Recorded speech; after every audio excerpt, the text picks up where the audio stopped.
Dear Papa Dudut, magandang araw po sa inyo, Papa Dudut. Ako po si Adela. Nagsimula po ang kwento ko noong 32 years old pa lamang ako. Noong time na yon ay accounting staff po ako sa isang kumpanya. Hindi ko na lamang po babanggitin ang pangalan kasi wala na po ako ngayon doon.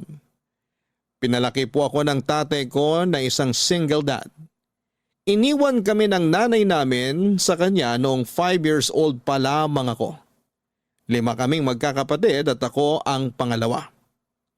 Yung panganay namin ay nagtatrabaho sa Thailand at teacher siya roon.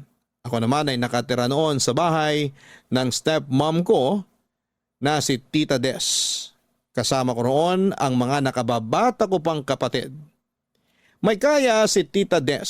Mataas ang posisyon niya sa kumpanyang pinagtatrabahuhan nila ni Papa. Si Papa naman ay management consultant. Yung bahay namin dati ibinenta na lamang ni Papa. At yung pinagbentahan ay nilagay niya sa savings account naming magkakapatid. Papa Dudut, dahil lumaki ako sa komportableng buhay, nahilig ako sa mga party. Hindi rin ako nakipag-boyfriend noon kasi puro hookups lamang ang gusto ko.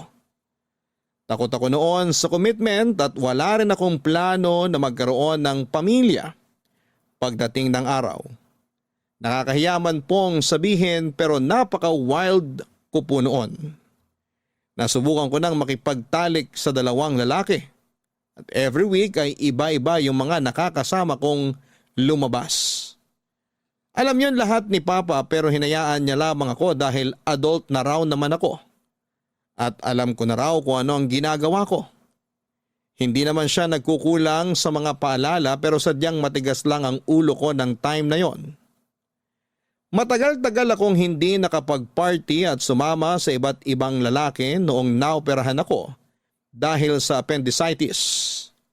Bumaba rin noon ang self-esteem ko nung nagkaroon ako ng malaking peklat dahil sa operasyon. Mga ilang buwan din na hindi ako sumasama sa mga kaibigan ko. Until one night, Papa Dudut, hindi ako nakatanggi sa imbitasyon ng best friend kong si Yuna. Nasa bar kami noon at may nakilala akong lalaki, si Arwin. As usual ay lumabas po kami pero imbes na sa hotel kami pumunta, nagulat po ako nang doon niya ako dinala sa bahay niya.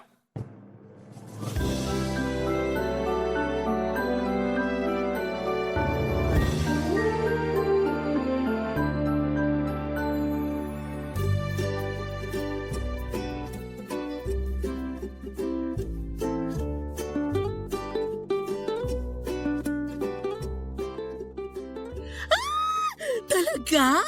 Sa bahay ka niya dinala? Shucks! Napakahaba talaga ng hair mo, bakla! Mahaba talaga. Pati yung ano. Swerte mo naman! Sana tinawagan mo ko para nakijoin ako sa inyo. Gaga, may rule tayo, di ba? Na bawal mag-share ng kalandian. Hindi ko naman yung nakakalimutan. Di ka talaga mabiro. Kasi mukhang bet na bet mo yung guy na kasama mo last night. So, how's the performance? It's a 10. At alam mo ba, siya pa lang yung pinakamabait na nakaduko. Talaga? Paano mo naman nasabi? Pinagluto lang naman ako at hinatid pa pauwi. Nagbahatid ka sa bahay nyo? Syempre hindi. Hindi siya exempted sa rules ko pagdating sa one night stand thingy ko, no? Hindi ko pa rin binigay sa kanya yung totoo kong pangalan. Sabi ko, Ella yung pangalan ko. Saan ka nagbahatid? Sa mall ako nagpahatid. Nagdahilan na lang ako na may kailangan pang bilhin bago umuwi. Gusto pa nga niya ako samahan eh. Sana nagpasama ka. Nagdahilan nga lang, di ba? Saka hanggang doon na lang talaga yung oras namin na magkasama. Sayang naman. Sana tinodo mo na. Kinilala mo na dapat. Tapos aabot kami sa talking stage. At sunod nun, manliligaw na siya. At yun yung pinakaayaw ko mangyari eh. Maglalaro na kami ng mahal-mahalan. Yak! Kadiri naman yung ganun. Makayak naman to. Allergic ka lang talaga sa commitment kaya ka ganyan. Ay, sa ginagawa mo, Baka inuugat ka na, wala ka pa ring boyfriend. Hindi lahat ng babae kailangan ng boyfriend. Mas masaya ako na ganito kalaya. Uy, pero aminin mo, kinakabahan ka rin after ng encounter mo sa mga lalaki mo. Kasi, what if may sakit sila at nahawaan ka? Kaya dapat, magkaroon ka na ng isa sa mga nakasama mo dati. Or pwedeng maghanap ka ng bago. Gawin mong FOBO. Parang ang boring naman nun. Isa lang talaga. Baka madali kaming magkasawaan sa isa't isa. Ang sabihin mo, hindi ka lang talaga kontento sa iisang lalaki. Naku ha? Baka kasing luwang na ng wristband yan. Hoy, grabe! Napaka-OA naman nun. Pero seryoso, wala pa ba tayong planong magtino? I mean, baka kasi kung kailan natin maisipang magkaanak, saka naman hindi na pwede.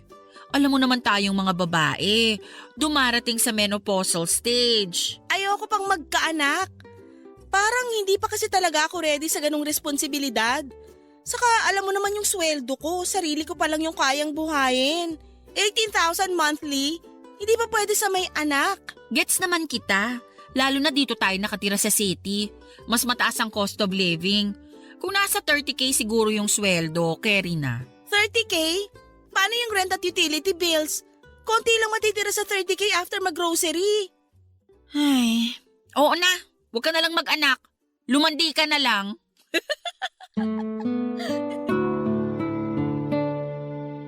Papadudot sa lahat ng lalaking naka one night stand ko ay si Arwin pa lang ang nagustuhan ko ang personality. Kahit na isang gabi lang kaming nagkasama, naramdaman ko na iba siya. Parang mas naging interesado pa nga siya noon sa mga hilig ko at ibang mga bagay tungkol sa akin kesa sa sex. Kahit na yun naman talaga ang rason kung bakit ako sumama sa kanya. Pero kahit mabait siya, gwapo at gentleman, hindi pa rin siya exempted sa mga rules ko pagdating sa one night stand. Sa mga sumunod na araw, pinagsisihan ko na hindi ko man lang naitanong ang buong pangalan ni Arwin para na-stalk ko man lang siya sa Facebook. Para sana kapag naisipan ko pang makipagkilala sa kanya ay madali na lang sa akin. Pero inunahan din ako ng takot noon.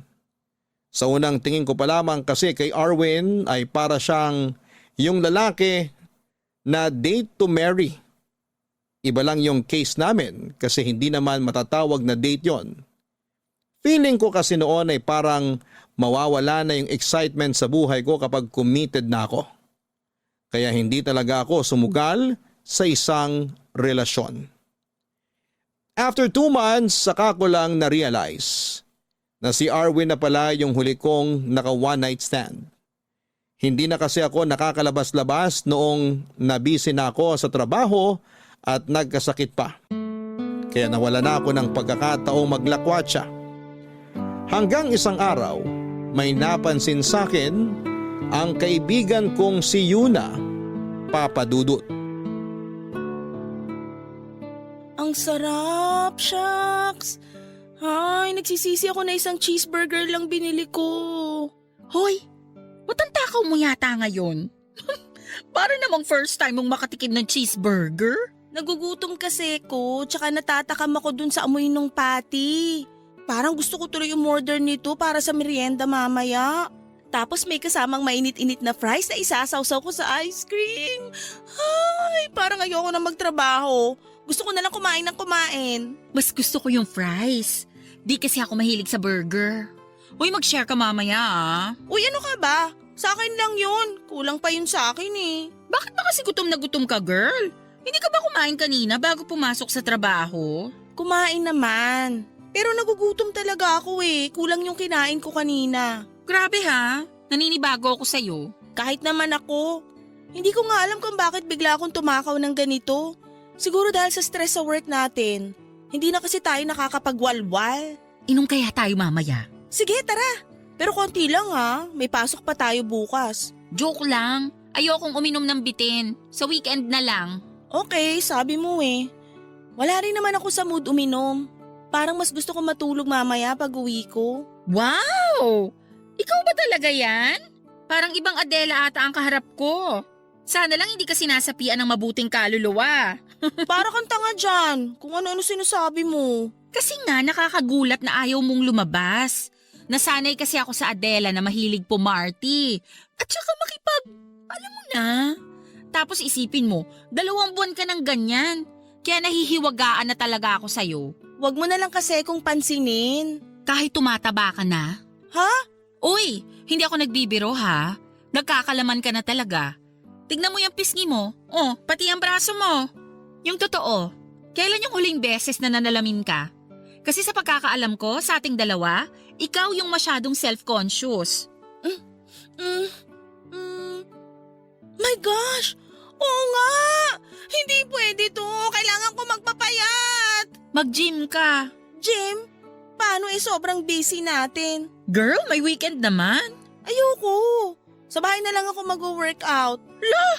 Plano mo bang magmukmok? Oh, grabe. Hindi talaga ikaw yan. Bakit ba kasi ang kulit mo? Kanina ka pa ah. Hala siya?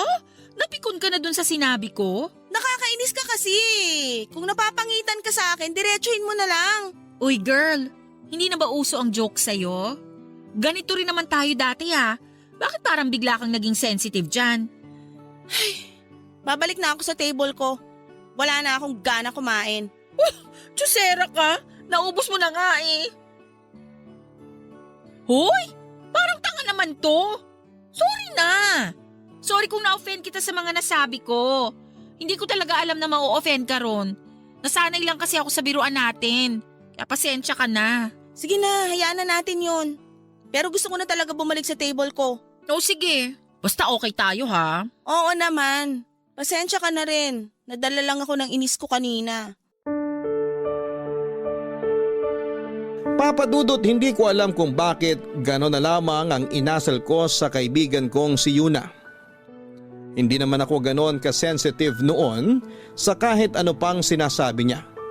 Nasasakyan ko pa ang mga biro niya pero noong time na yon, hindi ko maintindihan ang sarili ko. Mabuti na lang at likas na mabait si Yuna kaya nilawakan na lamang niya ang pangunawa niya pagdating sa akin. Pero pag uwi ko noon sa bahay, napag-isip-isip ko ang mga sinabi ni Yuna. Habang nasa kwarto ako noon at nakaharap sa malaking salamin, saka ko lang napagtanto na totoo nga ang mga sinabi ni Yuna.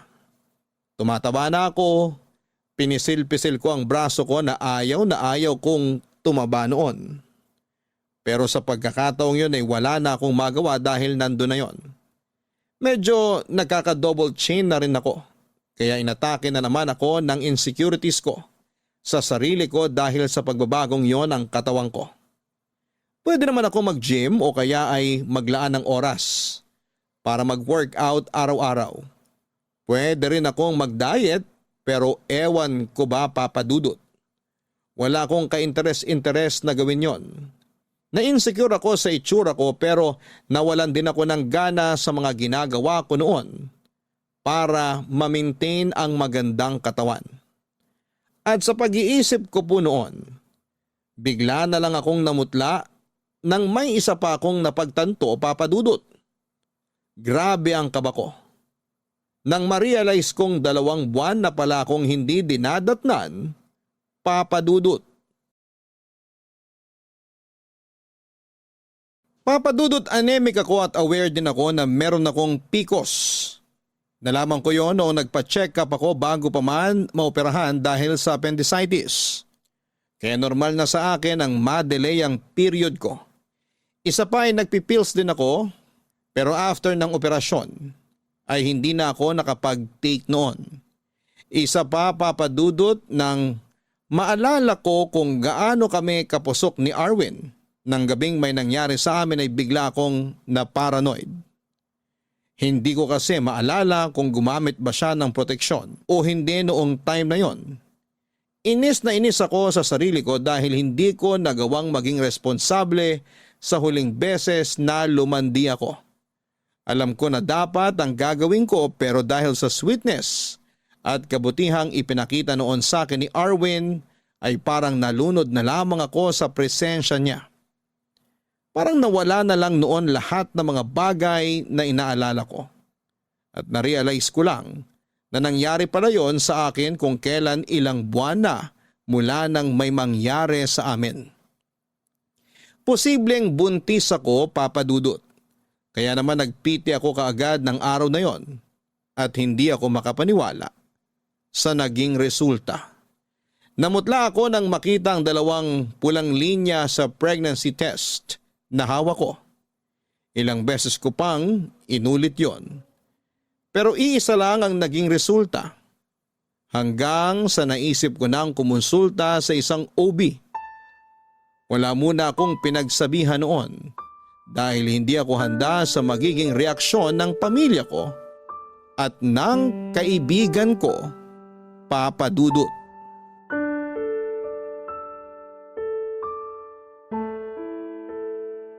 Oh my gosh, girl! Totoo ba? As in, buntis ka? Oo, confirmed na. Nagpatingin na rin kasi ako sa OB. At ang sabi niya, mahina raw yung kapit ng bata kaya maselan yung pagbubuntis ko. Alam na ba yan ng tatay mo? Hindi pa. Wala pa akong pinagsasabihan sa kanila. Tayong 2 pa lang ang nakakaalam nito. Ay, saka ayoko rin sanang ipaalam. Alam mo naman yung ugali ni Tita Des. Baka sabihin nun ipapaako ko pa sa kanila yung magiging gasto sa pagbubuntis ko. Pero paano ka niyan? Maselan yung pagbubuntis mo kaya kailangan mo ng matinding pag-iingat. Ilang buwan na lang hindi ka na makakapagtrabaho niyan. Kaya nga kailangan kong paghandaan yun.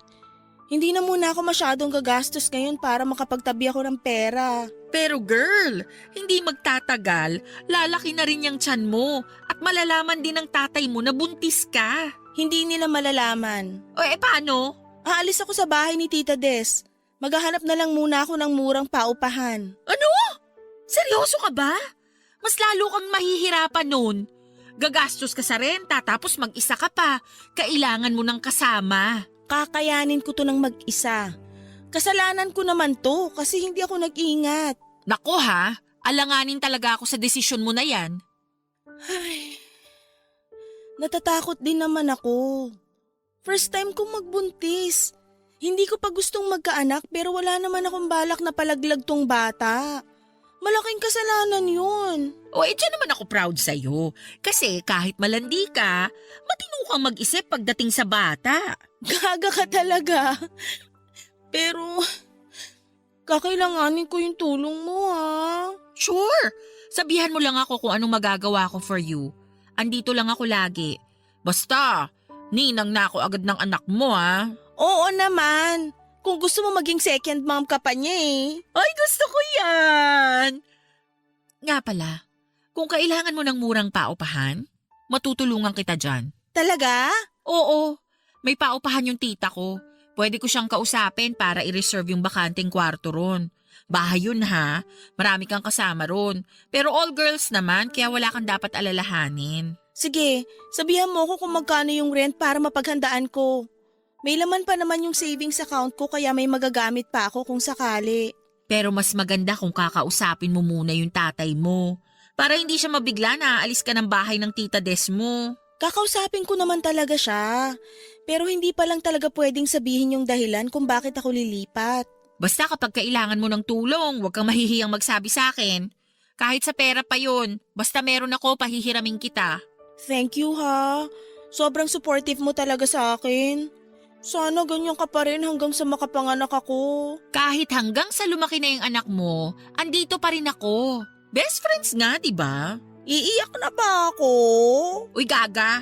Ayoko ng mga iyak-iyak na yan. Alam mo naman yun eh. Pero ikaw, kailan ka magkaka-baby? Ay nako, tigilan mo ako sa mga tanong na ganyan. Wala pa nga makabuntis sa akin eh. Tumatanda na kasi tayo. Isipin mo, kung sa mga susunod na taon ka pa magkakaanak, ang tanda mo na kapag nag-college na yung anak mo. Kakayanin mo pa kaya siyang suportahan nun? Hoy, ano ba? Huwag mo nga akong i-pressure. Kailangan mo na talagang ma-pressure. Kung ako sa'yo, damayan mo na ako sa pagbubuntis ko.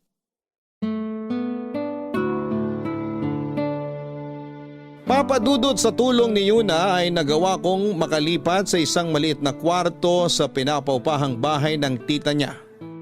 Mabait naman ang tita niya at madali ring kausap. Binigyan pa nga po ako noon ng discount dahil swerte raw ako kapag may tenant na buntis. Natuwa ako dahil bukod sa safe at malinis naman ang tinutuluyan namin ay friendly rin ang mga kapwa ko tenant. Mas excited pa sila noon na makalabas ang baby ko kesa sa akin. Ang kagandahan pa sa inuupahan ko ng time na yon ay malapit lang yon sa ospital. Hindi ako mahihirapan tuwing kailangan kong magpa-check up. Ang problema ko lang noon, Papa Dudut, ay nahirapan na talaga akong kumilos noong lumaki na ang tiyan ko. Hindi ako pwedeng mapagod ng sobra at ma-stress. Hindi rin ako pwedeng magbuhat ng mabibigat. Sa dami ng bawal sa akin noon ay hindi na po ako nakapagtrabaho. May naipon naman ako para sana sa panganganak ko pero hindi nasasapat yon kung kasama pa ang budget ko hanggang sa makapanganak ako at makarecover. Kaya naman kahit nag-aalangan ay humingi na ako ng tulong sa tatay ko. Papa Dudut, hindi naman nagalit ang tatay ko noong nalaman niyang buntis ako. Nag-worry lamang siya sa kalagayan ko at sinabing mas maaga sana ako nagsabi sa kanya para hindi na ako nahirapan pa. Kinumbinsi niya ako na ipaalam sa ama ng dinadala ko ang tungkol sa pagbubuntis ko.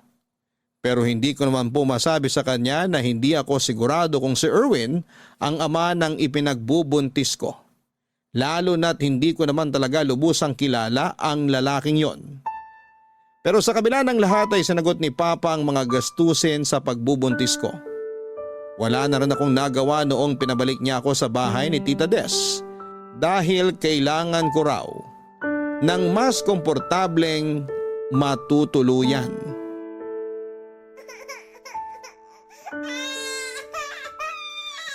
Tahan na, baby. Nandito lang naman si Mommy. Hindi mo ba kayang patahanin yung anak mo? Nakakaistorbo ng tulog eh. Ang ingay-ingay. Pasensya na, tita. Nilabas ko lang siya ng kwarto para paarawan kanina. Oh, tapos na kayo magpaaraw, di ba? Eh di bumalik na kayo rin sa kwarto mo at kung pwede, magkulong na lang kayo maghapon para hindi ko marinig yung kaingayan ng anak mo. Pasensya na po talaga, tita. Ngayon pa lang kasi ako nakapag-alaga ng bata kaya naninibago rin ako. Hayaan niyo po, kapag nasanay na ako, hindi na kayo maiistorbo sa iyak ni Sevi. Eh kailan pa yon? Kasi naman lalandi-landi, hindi naman pala handa sa pagiging ina. Kaya po ba hindi na kayo nagkaanak? Kasi hanggang ngayon hindi pa rin kayo handa? At bakit naman ako nasali sa usapan? Buisit ka! Kayo po unang namersonal, tita. Sinusubukan ko naman pong makisama ng maayos sa inyo pero kung tratuhin nyo kami ng anak ko, parang sampid lang kami rito. O bakit? Hindi ba totoo naman? Buti nga sa'yo na mismo nang galing eh. Gumagastos naman din po ako rito sa bahay. Saka hindi naman po pera nyo ang ginagastos namin. Kay Papa yon. Yung pera ng papa nyo, pera ko na rin. Paano naman nangyari na conjugal yun hindi nga po kayo kasal? Kahit na! Sa mata ng mga tao, ako na yung asawa ng papa nyo. Sa madaling salita, feeling nyo lang po yun. Pero hindi naman talaga. Bastos ka! Kayo rin naman po Kaya patas lang. Sa susunod na pagsalitaan mo ako ng ganyan, palalayasin kita rito. Di go! Para naman gustong gusto kong makasama kayo rito. Akala nyo ba kapag napaalis nyo ako rito, titigil na si Papa sa pagtulong sa amin ng anak ko? Asa ka, tita. At talagang proud ka pang manandi ka kaya ka nagkaanak? Proud ako na may anak ako kahit na wala siyang tatay. At least ako meron. Ikaw, wala. Kung gugustuhin kang hiwalayan ng tatay ko, baka hindi na siya magdalawang isip kasi madali ka lang namang iwanan. Wala kang pinanghahawakan. Wala kang karapatang pagsalitaan ako ng ganyan. Ikaw rin po, tita. Wala kang karapatang insultuhin kami ng anak ko kasi hindi naman ikaw yung nagpapalamon sa amin. Saka bakit ba big deal sa'yo yung simpleng pag-iyak ng anak ko? Para namang hindi ka dumaan sa pagiging baby. Wala ka talagang utang na loob! Ang tagal ko na kayong pinatira dito, tapos gaganyanin mo lang ako? Marunong po akong tumanaw ng utang na loob. Pero hindi ibig sabihin nun, hahayaan ko na kayong insultuhin kami. Saka kahit ano namang gawin ko, ganyan pa rin yung sasabihin nyo. Kasi alam ko naman na sa simula pa lang, Napipilitan lang kayo na patuloyin kami rito dahil kay Papa. Pero alam nyo, tita, kapag nalaman ni Papa na hindi nyo gustong nandito kami, baka maghanap na siya ng ibang bahay. Tapos, hindi ka na niya uwian kasi mas gusto niya kaming makasama. Lalo na ngayon na may apo na siya. Gustong gusto niya kasi na may baby siyang nakikita. Kaya kapag wala na kami rito, bihira na rin kayong magkakasama. Alam mo, buwisit ka sa buhay kung babae ka! I feel the same, tita.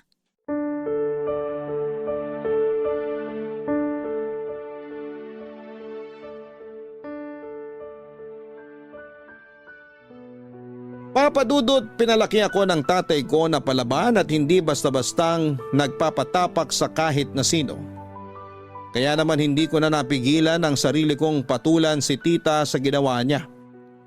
Sa totoo lang, hindi naman kami pabigat sa bahay niya ng time na yon. Ginagamit ko pa rin naman ang naipon ko sa pagtatrabaho. Pero hindi ko rin tinatanggihan ang mga ibinibigay ni Papa para sa anak ko. Masasama kasi ang loob niya kapag tinanggihan ko yon. Ang katwiran niya kasi kahit naman daw kaya ko nang magtrabaho, tatay ko pa rin siya kaya magbibigay siya hanggat kaya niya. Doon po ako hanga kay Papa. Kung sa pagiging responsableng ama lang naman po ang usapan ay ilalaban ko talaga siya. Sa kabila ng hindi namin pagkakaunawaan ni Tita Des, ay nanatili kami sa bahay niya. Gaya ng gustong mangyari ni Papa. Noong nakarecover na ako ay plano ko sanang kumuha na lamang muna ng mag-aalaga kay Sevi para makapagtrabaho ako ulit. Pero hindi po pumayag ang tatay ko. Hintayin ko raw muna na mag 3 years old si Sevi para komportable na akong iwanan siya sa ibang tao. Mahirap daw kasing ipagkatiwala ang bata kung baby pa lamang at ibang tao na ang nag-aalaga. Lalo na't hindi ko nakikita. Nagpatulong na lamang siya noon sa akin sa ilang paperworks niya dahil kaya ko namang gawin ang mga yon. Tapos ay binabayaran pa niya ako ng buwanan. Papadudot nung 3 years old na si Sevi, may napansin po ako sa anak ko. Sa ganong edad kasi ay hindi pa rin siya nakakapagsalita. Actually, matagal ko nang napapansin na hindi siya nagre-respond kapag tinatawag ko siya sa pangalan niya. Hindi rin po siya nakikinig tuwing sinasaway ko sa sobrang kakulitan niya. Pero akala ko po noon ay normal lang sa bata yon. Hanggang sa may napanood po ako tungkol sa autism spectrum disorder. Papadudot, may napanood akong nanay na nagva-vlog tungkol sa anak niya na may autism spectrum disorder or ASD. Parehong-pareho nito ang behavior na na-observe ko sa anak kong si Sevi. At para makasigurado ay kinonsulta ko na siya sa isang developmental pediatrician. At doon ko na po nakumpirma na may ASD nga ang anak ko. Hindi ko po alam kung ano ang magiging reaction ko noong nalaman ko yon. Sobra po akong nalungkot at nakaramdam ako ng takot para kay Sevi. Aware naman po kasi ako sa mga iniisip ng ibang tao na walang sapat na kaalaman sa ganong kondisyon ng bata. Pero hanggat maaari, hindi ko itinuring na iba ang anak ko. Pinalaki ko siya ng normal at hindi itinatago sa mga tao. Hindi naman po yun naging madali para sa akin, lalo na at maraming nagsasabi na hindi siya normal. Marami rin yung kinakawaan siya na para siyang may malubhang sakit at hopeless case ang kondisyon na meron siya. Kaya madalas akong may nakakasagutan noon. Sa katagalan ay nasanay na rin po ako sa mga tao sa paligid ko. Imbes na makipagtalo o makipag-away ay pinapaunawa ko na lamang sa kanila ang kondisyon ni Sevi. Pero kung nagagawa ko yon sa ibang tao, kabaliktaran naman ng kay Tita Des. Kahit kasi alam niya na may ASD ang anak ko ay sarado ang isipan niya para maintindihan yon, Papa Dudut.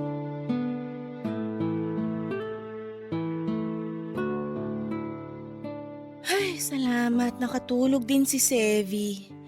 Makakapaglaban na ako.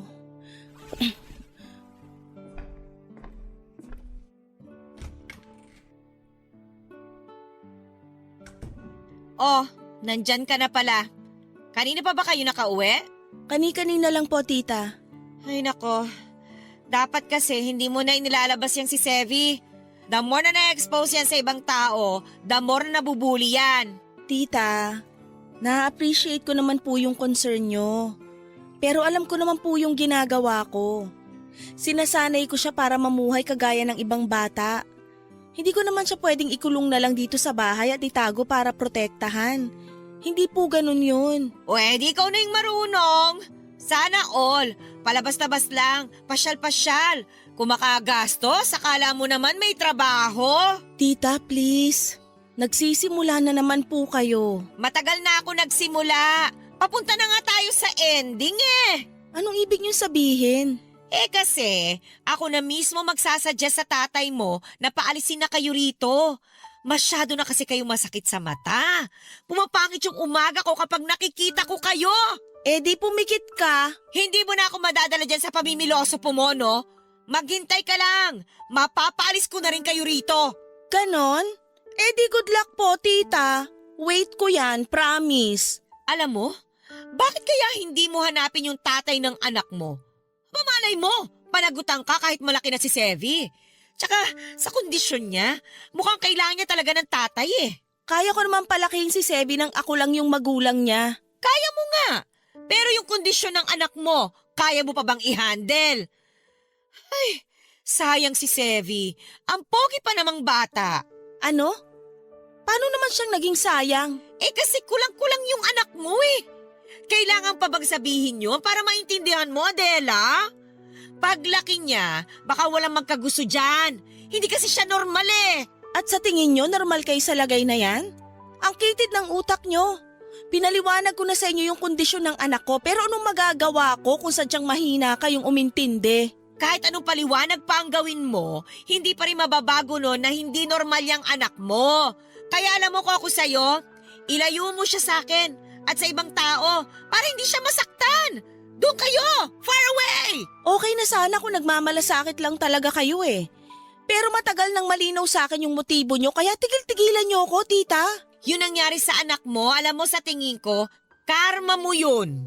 Kasi sa sobrang kalandian mo, yan na nangyari. Hindi ka kasi nakukontento sa isang lalaki, di ba? Parang ikaw din nung bago ka napunta sa tatay ko. Kung hindi naman naging kayo, hindi rin magbabago yung buhay nyo, di ba?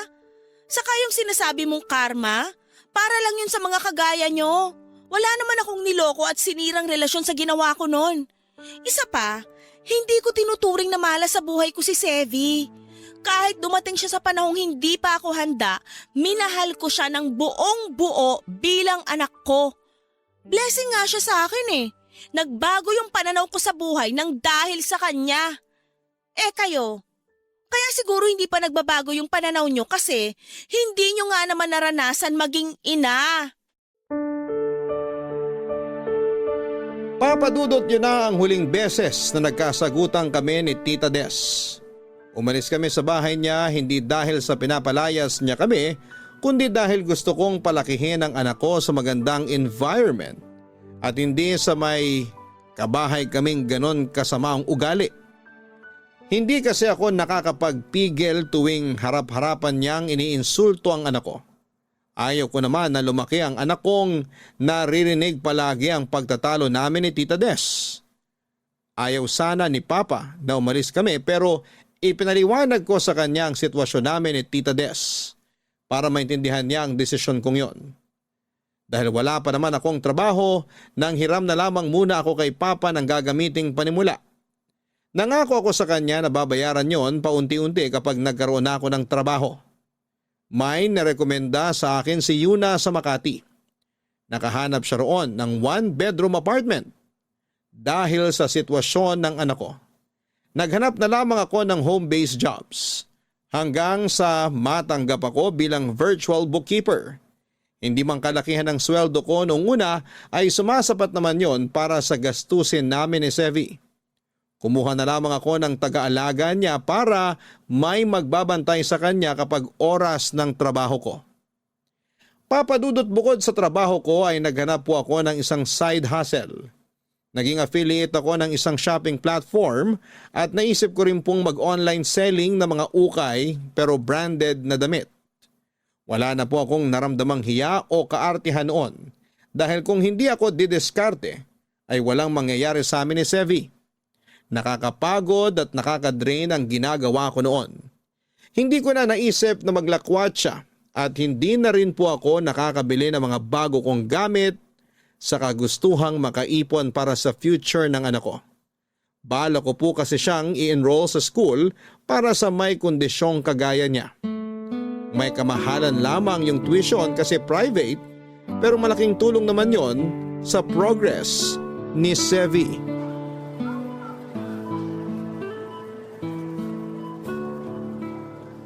Sayang, wala na palang egg noodles dito. Favorite pa naman yun ni Sevi. Miss, kung gusto mo, sa'yo na lang tong isa. Dalawa naman yung nakuha ko eh. Favorite ko rin kasi to. Sure ka? Arwin? Wow, kilala mo pa pala ako. Ikaw si Ella, tama? Tagal nating di nagkita. Kamusta ka na? Okay lang naman. Ikaw? Eto, pogi lang. Wow ha, believe talaga ako sa confidence mo. Sa confidence na nga lang kumakapit eh. Mukhang marami-rami kang pinapamili ah. Tulungan na kita maghanap ng mga bibilin mo para mabilis ka matapos. Ha? Wag na. Okay lang ako, kayang-kaya ko na to. Para sana makapagkwentuhan pa tayo kahit sandali lang. Ngayon lang naman to. Kasi paglabas natin dito, siguradong di mo na ako papansinin. Uy, di naman. Kaya nga pumayag ka na. Sige na nga, baka di mo rin ako tigilan eh. Ano pa ba yung kulang dito sa cart mo? Toiletries na lang. Okay sige, nandun lang naman yun sa kabilang section. Tara. Nag-grocery ka rin pala. Oo, mas gusto ko kasing ako'y namimili ng mga kailangan sa bahay. Lumipat ka na dito sa Makati? Oo, kapatid ko na yung nakatira doon sa bahay na inuuwian ko dati. Actually, sa parents namin yun. Binigay lang sa akin. Pero matagal ko nang gusto lumipat dito. Maganda kasi offer sa akin dito sa Makati kaya pinatos ko na. Bumili ka ng bagong bahay? Condo unit lang. Buti ka pa. Ako kasi nag-rent lang. Okay lang yan. Makakausad ka rin pagdating ng araw. Dito na yung toiletries. Ikaw na mauna magliko ng cart mo. Sige. Oh, nahulog phone mo. Ako na kukuha. Salamat. Eto, ang cute naman ang nasa wallpaper mo. Anak ko to, si Sevi. Siya yung may favorite ng egg noodles. Galing naman, pareho kami. Comfort food niya kasi yun. So, may asawa ka na pala? Wala, single mom ako. Gusto ko sanang itanong kung bakit pero baka hindi ka komportabling sagutin yun. Kaya wag na lang. Wag na nga. Ayoko rin kasing pag-usapan. Sabi ko nga. Kaya hindi rin ako magtatanong tungkol sa'yo. Okay lang naman kung gusto mo magtanong sa akin. O kaya, ako na lang yung magkukwento. Noong nagkita kasi tayo, halos hindi tayo nakapag-usap. Oo nga eh. Pero gano'n naman talaga kapag one night stand lang, di ba? Na-break ko na nga yung isa sa rules ko nung hinatid mo ko eh. May mga rules ka rin pala. Ikaw rin ba? Oo, pero konti lang naman. Talaga? Ano yung isa sa rules mo? Hindi ako nakikipagrelasyon sa mga naka one night stand ko. Bakit naman? Magiging komplikado lang. Siyempre ako, alam ko yung rason kung bakit ko yung ginagawa. So pareho lang kami ng mga babae na ikakama ko. At gaya ko, marami na ring dumaan sa kanila. Kaya sa tingin ko, hindi sila yung babaeng tatagal sa isang relasyon. Wow, so gusto mo pala yung tatagal sa relasyon. E di sana nanligaw ka na lang para hindi mo na kailangan ng ka-one night stand. Nag-e-explore pa kasi ako noon. Ini-enjoy yung pagiging single. Kaya wala pa talaga akong balak na manligaw. Pero nagbago na yun ngayon. Gusto ko, kung may makakarelasyon man ako, yun na rin yung pakakasalan ko. Date to marry guy ka pala. Parang gano'n na nga. Okay, tama na tong chismisa natin. Kukuha na ako ng mga kailangan namin tapos diretso na ako sa counter. Ikaw ba? Gano'n din. Kaya sabay na lang tayo. Ikaw bahala.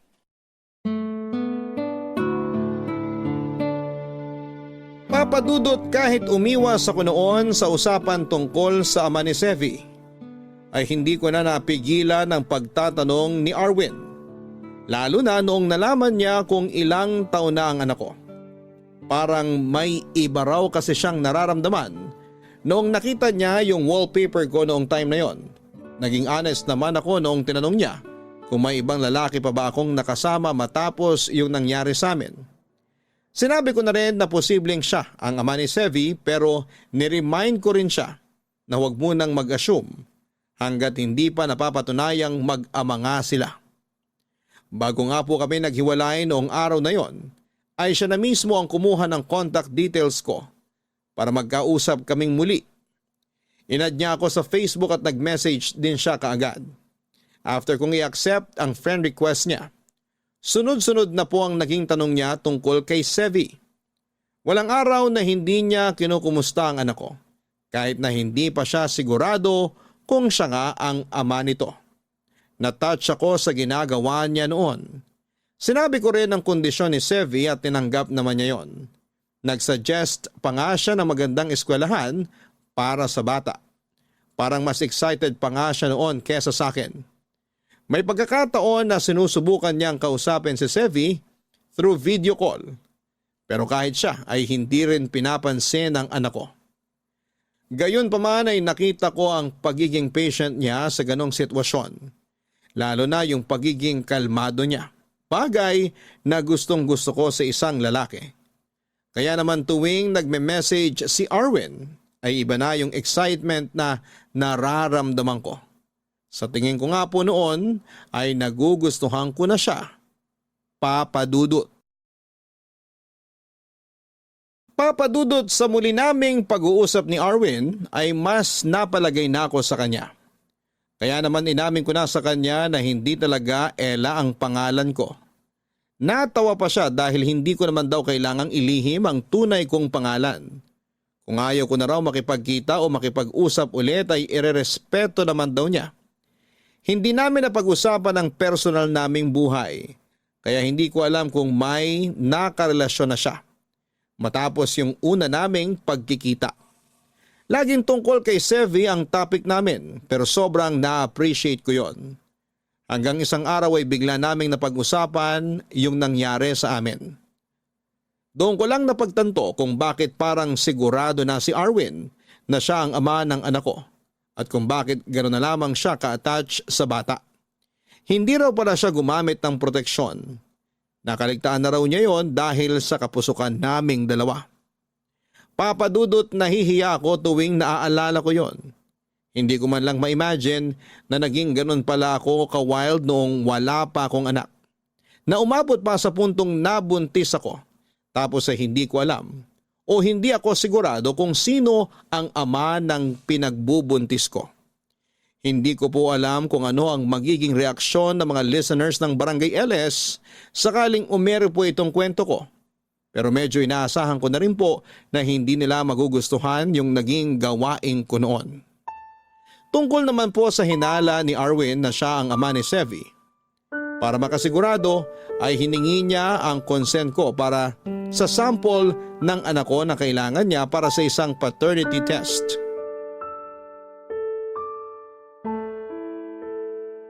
Okay ka lang ba? Oo naman. Ikaw nga dapat tanungin ko niyan kasi hindi mo pa binubuksan yung envelope. Gusto ko kasing sabay tayo makaalam ng resulta. Ikaw na ba magbubukas o ako na lang? Ako na lang. Okay, buksan mo na. Ay, sana positive. Kabado ka pa rin no? Tingnan mo na kaya. Nabuksan mo na eh. Eto na, promise. Positive! Adela, nag-match kami! Yun! Ano ko si Sevi? May anak na ako! Daddy ka na. Pwede ba akong ilagay sa birth certificate niya bilang tatay niya? Well, pwede naman pero may proseso yon. Willing ka bang maabala? Kahit ano para kay Sevi. Sana hayaan mo ako magbigay para sa mga gastusin niya. Sa therapy niya, sa mga gamit niya, sa tuition niya, lahat. Ikaw na maraming ipon. Hindi naman. Matagal na rin kasi ako nagtatrabaho at wala naman ako sinusuportahan. Yung parents mo. Baka ako pa ibigyan nila. Hindi kasi sila nanghihingi sa amin. Kaya kami na lang nagkukusa. Pero mga regalo lang o kaya pagkain. Hindi nila tinatanggap pag pera. Pakisabi sa parents mo magpapaampon ako. Kami ni Sevi. Ako na lang ang aampon sa inyo. Talaga? Kaya mo bang umampon ng dalawa? Sama mo pa pamilya mo. Uy, biro lang ha. Baka mamaya, isipin mong napakayabang ko namang tao. Hindi naman ako ganun. Since mukhang financially stable ka na, hindi mo pa ba naiisip na magkaroon ng sarili mong pamilya? May anak na ako, di ba? I mean, yung may asawa ka, ganun. Hindi pa namin napag-uusapan ng girlfriend ko yung tungkol sa kasal. Busy pa kasi siya sa karir niya eh. May girlfriend ka na pala. Oo, 2 years na kami. Actually, magkakasundo kayo nun. Special education teacher siya. Matutulungan niya rin si Sevi. Mabuti kong ganun. Okay ka lang ba? Parang nanamlay ka bigla. May iniisip lang ako. Iniisip mo ba kung paano sasabihin kay Sevi na ako yung daddy niya? Hindi ko alam kung maiintindihan niya na yung ganitong bagay, pero makakatulong kung palagi ka niya nakikita at nakakasama. Walang problema sa akin yun. Palagi ko siyang pupuntahan. Pero tingin mo magiging okay lang lahat to sa girlfriend mo? Oo naman. Maiintindihan niya yung tungkol kay Sevi. Yung sa atin, nangyari naman yun bago pa naging kami. At hindi ko rin alam na may anak na pala ako. Ikaw rin. Hindi ka sigurado no na ako yung ama. Kaya sa tingin ko, magiging okay pa rin kami kahit malaman niya yung tungkol sa anak natin. Sana nga. Ayokong maging dahilan kami para magkasira kayo. Pinatibay niyo yung 2 years niyong relasyon at sisiguruhin kong hindi kami ni Sevi yung sisira nun. Alam ko rin naman na hindi yun mangyayari. Hindi ikaw yung klase ng babae na maninira ng relasyon ng iba. Kung makapagsalita ka dyan, parang kilalang kilala mo na ako. Siguro nga nagkakilala tayo sa maikling panahon pa lang. Pero iba yung nakita ko sa'yo. Mabuti kang ina kay Sevi. Sa totoo lang, hindi ko inaasahan na magiging ganun kakakalmado para sa isang batang may autism. Yung ibang nanay kasi maiksi yung pasensya. Umaabot sila sa punto na sinisigawan na nila yung anak nila. Hindi ko yan kayang gawin kay Sevi. Dugot laman ko siya kaya sobrang mahalaga siya sa akin. At kasama mo na ako magpapahalaga sa kanya ngayon bilang ama niya. Papa Dudut, ayoko naman talagang masira ang relationship ni Arwin at ng girlfriend niya. Pero aaminin ko, lihim kong hiniling na sana kami na lang para mabuo yung pamilya namin ni Sevi. Isa pa ay sino ba naman ang hindi nagugustuhan ang lalaking napaka-green flag. Hindi naman siya perfect. May mga kalokohan din siya sa buhay pero gaya ko, isa rin siya sa mga taong nagpapatunay na hindi yung mga kalokohang ginawa namin ang magde-define kung mabuting tao kami o hindi. Pero kahit gusto ko siya bilang isang lalaki, ay hindi ko rin kaya na maging dahilan para masaktan ang ibang babae. Oo, sobrang wild ko noon at parang babaeng pakawala ako. Pero never ko pang nagawa na mang-agaw ng boyfriend ng iba o manira ng relasyon. Sinigurado ko rin na yung mga nakakasama kong lumabas ay walang karelasyon para hindi magkaroon ng problema. Ipinaalam ni Arwin sa girlfriend niya ang tungkol sa paternity test. Laking pasasalamat ko noong hindi ito nagalit. Wala raw problema ito kung magpapakaama si Arwin sa anak namin. Kaya naman nakahinga na ako ng maluwag noon. Hindi ko na rin masyadong poproblemahin ang mga gastos kay Sevi dahil may katulong na ako noon. Napakaswerte ko po, Papa Dudut, at hindi ko po alam kung anong nagawa ko para i-bless ako ni Lord ng ganon. Pero bukod po doon ay may mas maganda pang nangyari.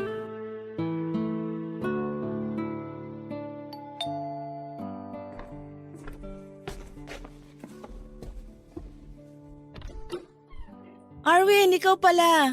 Pasok ka. Salamat. Si Sevi. Nasa kwarto, naglalaro. Aga mo ngayon ah. Saka parang ang dami mo namang dala. Nag-grocery na ako para sa inyo ni Sevi. Lapag ko na rito ha.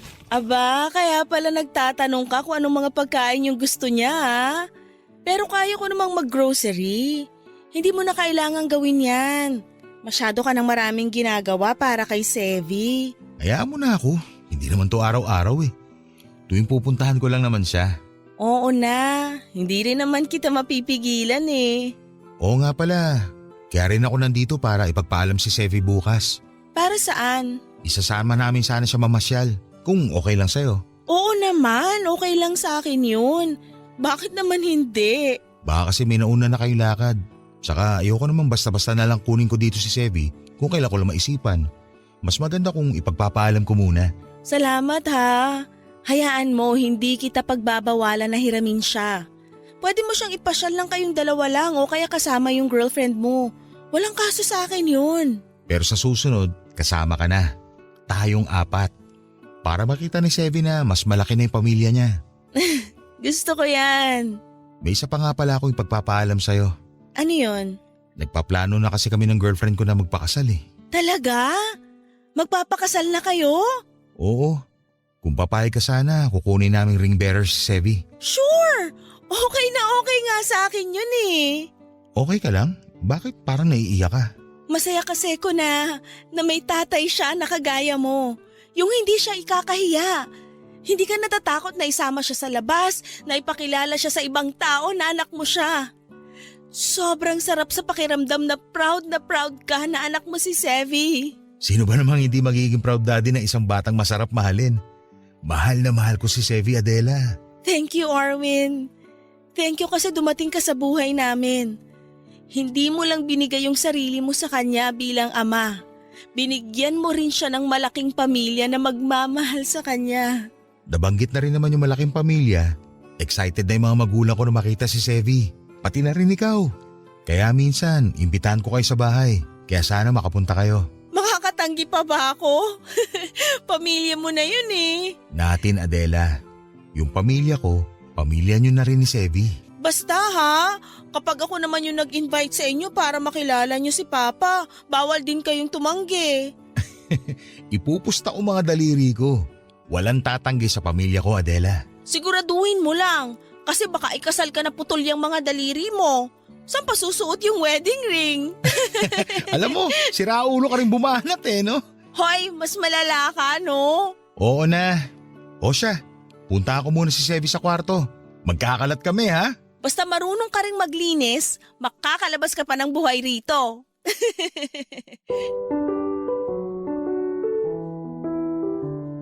Papa Dudut, sobrang saya ng puso ko dahil hindi lang nagkaroon ng ama si Sevi kundi nagkaroon pa siya ng malaking pamilya na hindi ko rin talaga inaasahan. Gaya ng sabi ni Arwin, mabait ang mga magulang niya at napamahal kaagad sa kanila ang anak namin. Natuloy ang kasal ni Arwin at ng girlfriend niya pero kahit na mag-asawa na sila, hindi pa rin siya nawawala ng oras para kay Sevi. Mas napadalas pa nga ang pagpunta nila sa amin para makapag-bonding kami. Sa lahat ng nangyari sa buhay ko, hindi ko akalain na magiging matalik kaming magkaibigan ni Arwin. Nagawa namin yon para kay Sevi.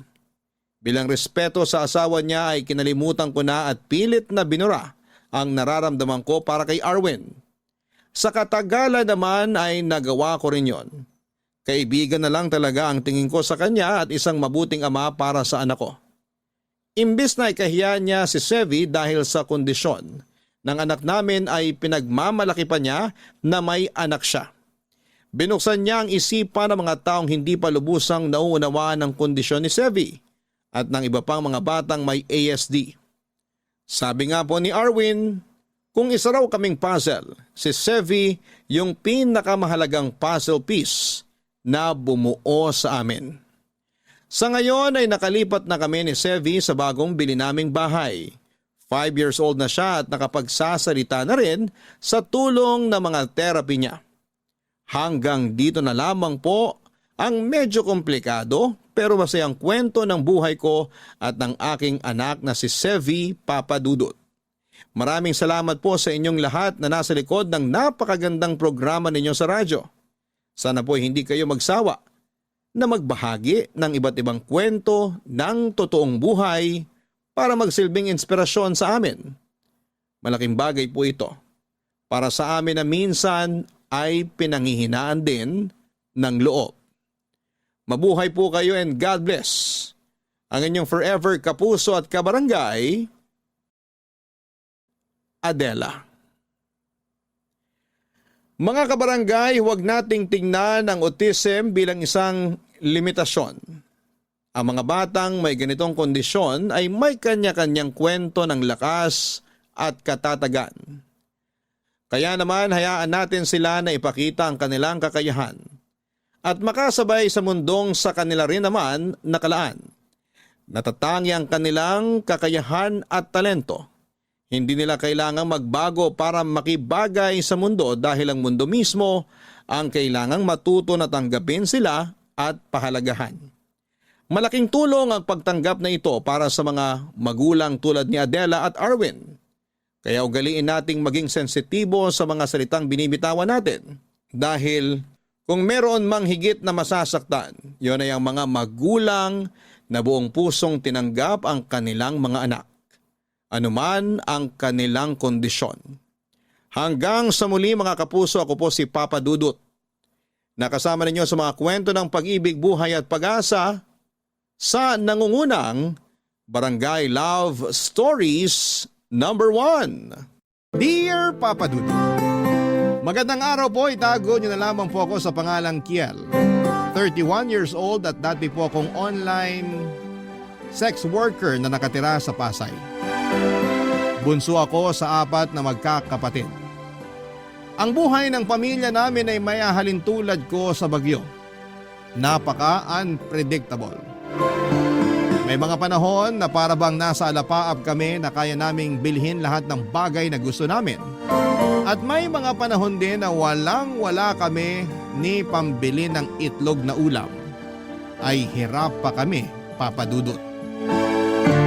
Parehong sugarol ang mga magulang ko. Nasanay na kaming magkakapatid na nakaasa sa swerte ng nanay at tatay namin sa sugal na ginawa nilang trabaho sa pang-araw-araw. Tuwing hapon, sa halip na magsiesta, ay lumalabas agad si nanay ng bahay, dala ang mga kakaning ibinebenta nito. Dumidiretso ito sa bahay ng kaibigan niyang may sariling sugalan sa likod ng kanilang bahay. Doon ay pinagsasabay niya ang pagtitinda habang nakaupo sa harapan ng mga baraha. Sa kabilang banda ay nalulong naman sa sabong ang tatay ko. Kapag nananalo ng sugal ang mga magulang ko ay daig pa namin ng mayayaman kung maglustay ng pera. Pero kapag pareho silang minalas ay nagtsatsaga kami sa instant noodles at dilatang ulam. Dahil sa mga bisyo ng mga magulang ko ay mabilis na nalubog sa utang ang pamilya namin. Umabot sa halos kalahating milyon ang pinagsamang utang ng mga magulang ko. Sa puntong hindi na nila ito kayang bayaran, kaya ang ginawa ng tatay ko ay tinakasan na lamang niya ang mga ito. Nagising na lamang ako isang araw na hindi namin mahagilap ang tatay ko. Yun pala ay tinakbuhan na niya ang mga pinagkakautangan niya. Papa Dudut.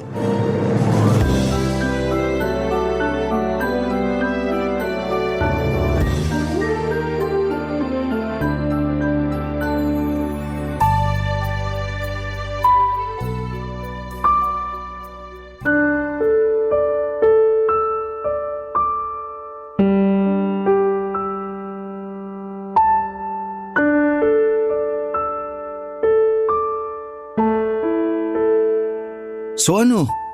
Wala ka pa bang balita tungkol sa tatay mo? Wala pa eh. Ni Honey ho, wala man lang siyang paramdam. Kahit sabihin lang niya sa amin kung buhay pa ba siya o hindi na. Ano ba kasi nangyari? Isang buwan na siyang hindi umuwi ah. Baka naman may pinagtataguan. Ganun na nga. Sa dami ng utang niyang naisip na lang siguro niyang solusyon sa problema niya, umalis, magtago at iwan sa amin yung patong-patong niyang utang. Hirap niyan, pre. Mahirap talaga. Kami na ngayon yung binubulabog ng mga naniningil sa kanya. Biruin mo, kada araw nasa 3 hanggang 4 ang nagpupunta sa bahay para maningil sa kanya. Hindi na nga makalabas si nanay dahil dun eh. Sinubukan mo na ba siyang hanapin sa mga kaibigan niya? Sa probinsya niyo? Tumawag na kami sa lola namin sa probinsya, wala raw siya doon. Maging sila nag-aalala na rin dahil hindi raw nagpaparamdam sa kanila si tatay. Nagpunta na rin kami sa mga kumpare niya, pati sa mga kaibigan niya sa sabungan. Pero wala rin silang balita kay tatay. Maging sila nga hinahanap si tatay kasi may utang din siya sa kanila. Hindi niyo ba sinubukan mag-report sa pulis para matulungan nila kayo? Bakit naman idadamay ang mga pulis? Hindi naman nawawala si tatay. Nagtatago yun kaya sa halip na hanapin, baka huliin pa yun sa dami ba naman ng utang niya. Hindi. Sa pagkakaalam ko, wala namang nakukulong sa utang eh. Talaga? Bakit naman? May nabasa kasi ako sa Facebook tungkol dyan. Kasi pati yung tita ko, nagkautang din nun sa Ola. Ano naman yung Ola? Online lending apps. Nagpatulong siya sa barangay noon kasi tinatakot na siya ng mga kolektor. Pero ang sabi sa kanya, bawal mang threat ang mga kolektor. Hindi rin totoo yung mga panakot nilang makukulong siya kasi nasa batas yun na bawal ikulong ang mga taong hindi nakakapagbayad ng utang. May ganun pala? Oo, pero syempre kapag tinakbuhan mo yung utang mo, hindi ka talaga tatantanan ng mga nangongolekta. Gagawin nila lahat para makuha nila pabalik yung perang inutang mo. Yun na nga ang pinagdadaanan namin ngayon eh. Stress na si nanay kasi pati mga kamag-anak namin, kinokontak na rin ng mga kolektor. Napost na nga sa Facebook si nanay at tatay eh. Hiyang-hiya na si nanay. Wala na rin gusto makipaglaro sa kanya ng tongits dahil sa nangyari. Alam mo kung anong mas malala? Ano? Pati trabaho ko natuntun na rin nila. Lagi nila akong pinupuntahan doon para hanapin si tatay. Araw-araw yun, walang mintis. Napagalitan na nga ako sa trabaho eh. Ang gusto nila, ako na lang ang magbayad sa utang ni tatay kasi ginawa rin niya akong co-maker sa mga utang niya. Ano naman yung co-maker? Yung kapag umuutang yung isang tao, may 2 o 3 silang co-maker para kapag hindi nakapagbayad ng utang yung taong umutang, obligado yung mga co-maker na bayaran yung utang, lalo na kung hindi nagpaparamdam yung nakautang. Sa sitwasyon namin, lahat kami sa pamilya, si nanay pati 3 kapatid ko, co-maker sa mga utang ni tatay. Ang lala pala ng problema nyo. Kaya nga hindi ko na rin alam kung anong gagawin ko eh. Paano ko mababayaran yung libo-libong utang ni tatay kung isa lang akong gasoline boy? Yung araw-araw kong ang sahod, hindi na makasurvive sa isang araw eh. Di subukan mo na lang umutang din para magbayad sa utang ng tatay mo. Di mas lalo na kaming nalubog sa utang niyan. Wala eh. Yun lang yung naisip kong paraan eh. Ang hirap kasi ng problema nyo. Kung pwede lang sanang tularan si tatay na magtago na lang din ako. Pero di ko kayang iwan si nanay eh. Naaawa na rin ako sa kanya. Kapit ka lang pre. Sigurado namang giginhawa rin ang buhay nyo balang araw. Basta, laban lang. Papadudot lumipas pa ang ilang buwan at hindi na talaga nagparamdam pa sa amin si tatay. Tumigil na rin kami sa paghahanap sa kanya dahil alam naming mahirap hanapin ang taong ayaw magpahanap. Dahil nga sa sunod-sunod na panghaharas sa amin ng mga debt collectors, ay napilitan kaming ibenta noon ang mga appliances sa bahay. Pati nga motor ko noon na ilang taong kong binayaran ay naibenta ko na rin para lamang mabawasan na mga utang ni tatay. Nasa punto na kami noon ng buhay namin na sobrang lugmok na kami, papadudot. Hindi na rin kinaya noon ng panganay naming kapatid ang problema sa bahay, kaya naman mas pinili na lamang niyang bumukod at makipag-live-in sa kanyang boyfriend. Hindi ko rin naman maaasahan noon ang 2 ko pang kapatid dahil pareho pa silang walang trabaho at tambay lamang sa bahay. Tanging kami na lamang ni nanay noon ang magkatuwang para buhayin ang pamilya naming tinalikuran ng sarili naming padre de pamilya. Ginawa ko ang lahat ng makakaya ko para kumita ng ekstrang pera. Naghanap ako ng sideline at pati sa gabi ay nagtatrabaho din po ako. Lahat ng pwedeng pagkakitaan ay pinatos ko. Pero kahit na anong pagod ang gawin ko noon, ay hindi pa rin talaga yon sapat para bayaran ang utang ni tatay. Para lamang ako nagtutulak ng isang malaking pader na kahit na anong paghihirap, ang gawin ko ay hindi man lamang ito gumagalaw. Hanggang sa isang araw, isang kaibigan ang nagalok sa akin ng isang trabaho na maaari raw akong makakuha ng easy money, papadudot.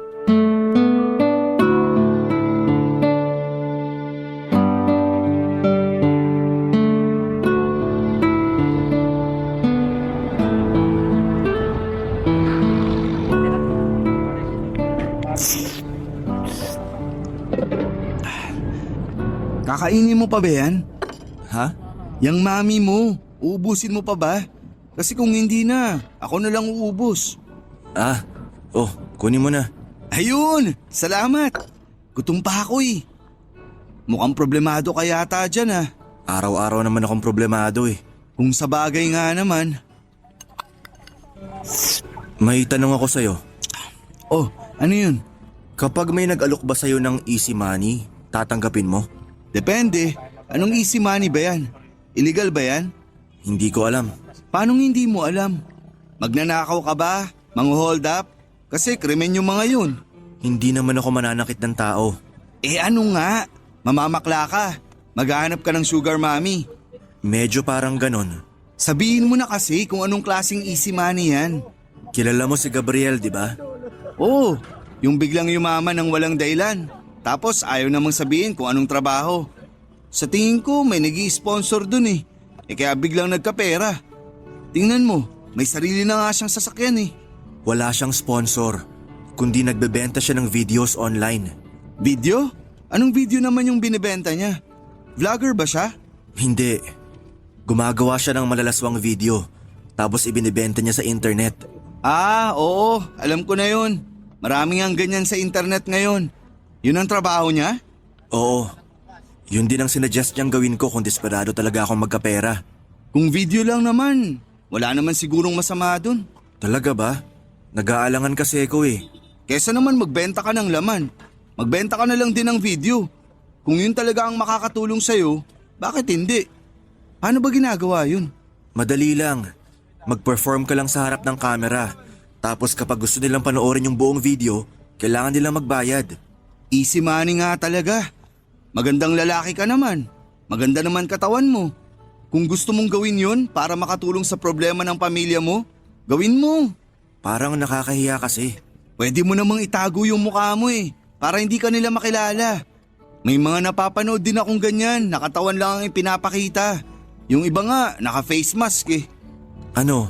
Papatusin ko na kaya to? Kung kaya mo namang gawin, bakit hindi? Kailangan mo ng pera ngayon eh. Wala na akong ibang choice eh. Ito na lang yung nakikita ko na pwedeng gawin. Pero paano mo ibebenta yung mga video mo? Saan mo ibebenta kung sakali? May website para dyan. Tutulungan daw naman ako ni Gabriel. Ipopromote daw niya yung mga video ko sa mga fans niya. Huwag kang mag-alala. Hindi ko sasabihin sa ibang tao tong gagawin mo. Tikom ang bibig ko. Hindi rin kita huhusgahan. Kasi alam ko naman na gagawin mo lang to dahil sa kagaguhang ginawa sa inyo ng tatay mo. Salamat. Pero kapag yumaman ka, huwag mo akong kakalimutan ha. Si Raulo, kapag nabayaran ko na yung mga utang ni tatay, titigil din ako agad. Basta, good luck na lang. Hanggang suporta lang naman ang may tutulong ko sa'yo. Kasi parehas lang din naman tayong hikaw sa buhay. Malaking tulong na yun para sa akin na may natatakbuhan akong kaibigan. Papadudot, doon ko na nga po pinasok ang mundo ng online sex working. Nung una ay natatakot ako na bawat upload ko ng video ay may makikilala or makakakilala sa katawan ko. Napraning ako noon na baka malaman ng ibang tao ang ginagawa ko.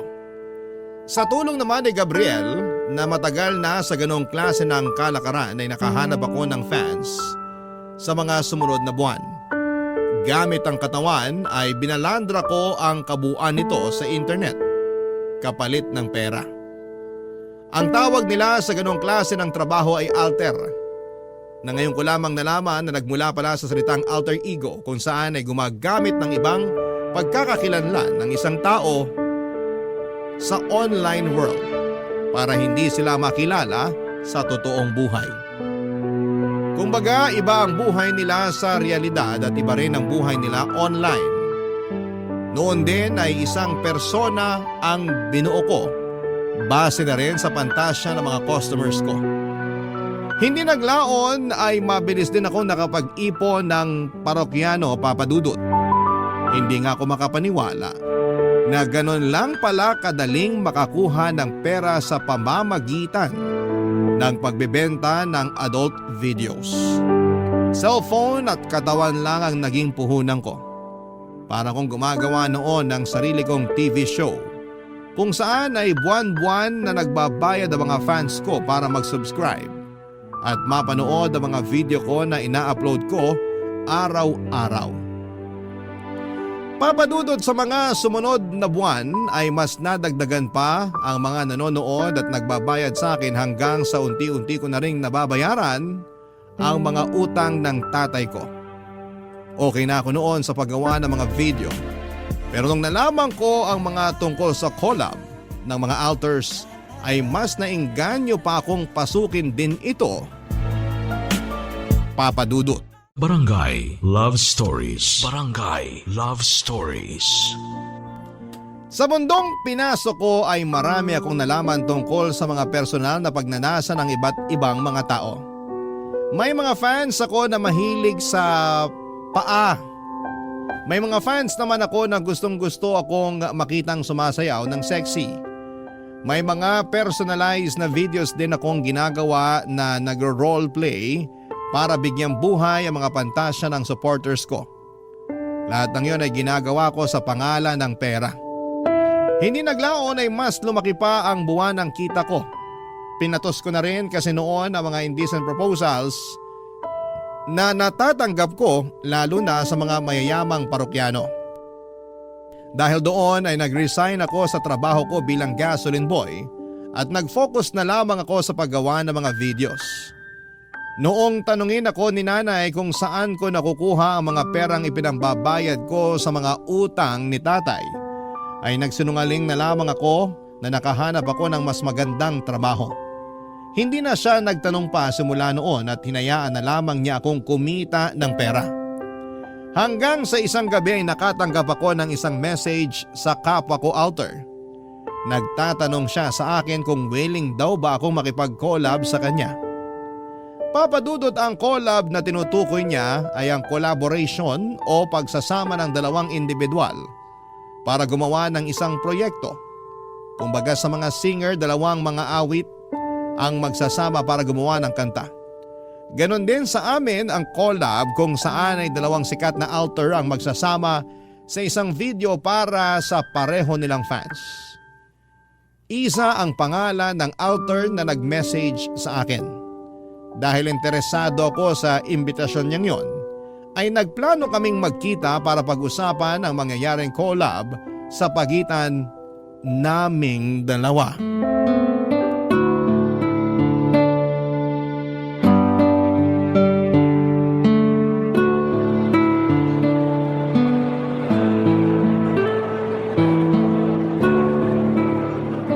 Excuse me, ikaw ba si Kiel?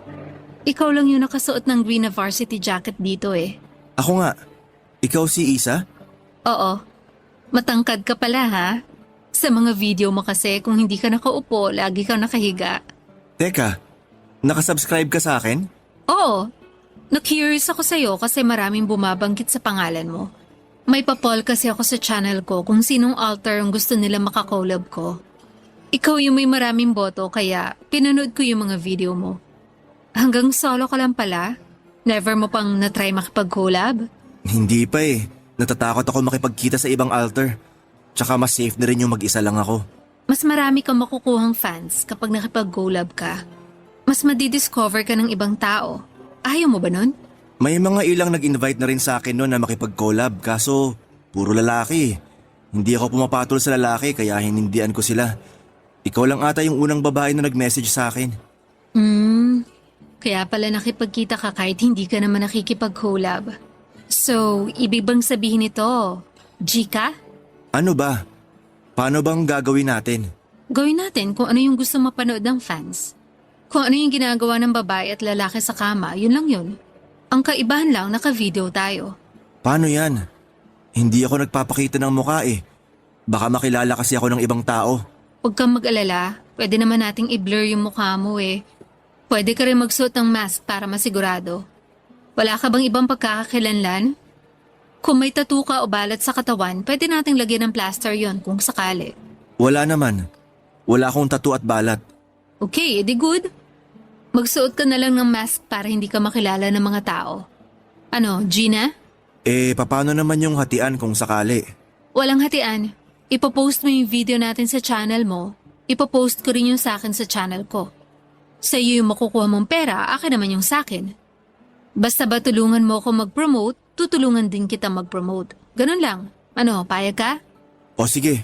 Pero may kondisyon ako ha. Ano yun? Kailangan mo muna magpa-test para malaman ko kung safe ka.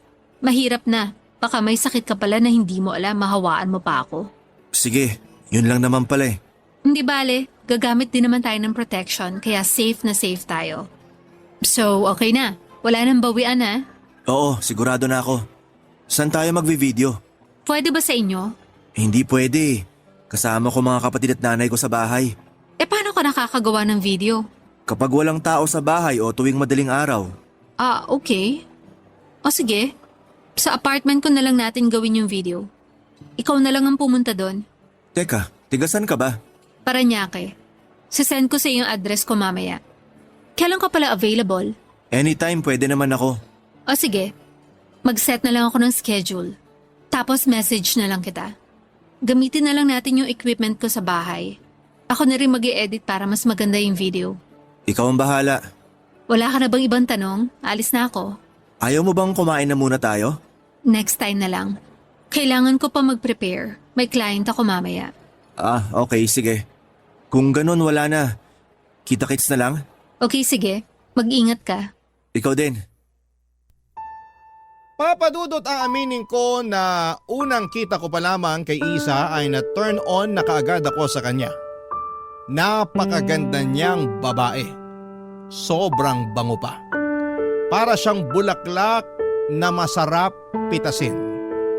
Maputi siya at maganda ang kanyang katawan. Para siyang sexy star na napapanood sa mga pelikula. Hindi ko yon inaasahan dahil dami account lamang ang ginagamit niya sa pagme-message sa akin noon. At wala itong ibang picture maliban sa isang cartoon character. Matapos nga ang pagkikita namin ni Isa ay nag-subscribe ako sa channel niya at pinanood ko ang mga video niya. Napaka-wild niya sa mga video niya. Taliwas na taliwas ito sa mga maamon niyang mukha na parang hindi makabasag pinggan. Ibang-iba siya noong nagkausap kami at noong nasa harap na siya ng kamera. Nagulat din ako sa dami ng subscribers niya. Bawat video niya ay umaabot ng libo-libong views. Ilang araw matapos ang pagkikita namin ay nag-set ng date si Isa para sa collab naming dalawa. Nagpunta ako sa apartment niya na studio type. Nagkalat sa paligid ang mga ring light at dalawang kamera. Noon ay nakita ko ang itim na sofa na laging present sa mga video niya. Maliban sa kama ay doon kasi niya karaniwang ginagawa ang mga video na ipinopost niya online.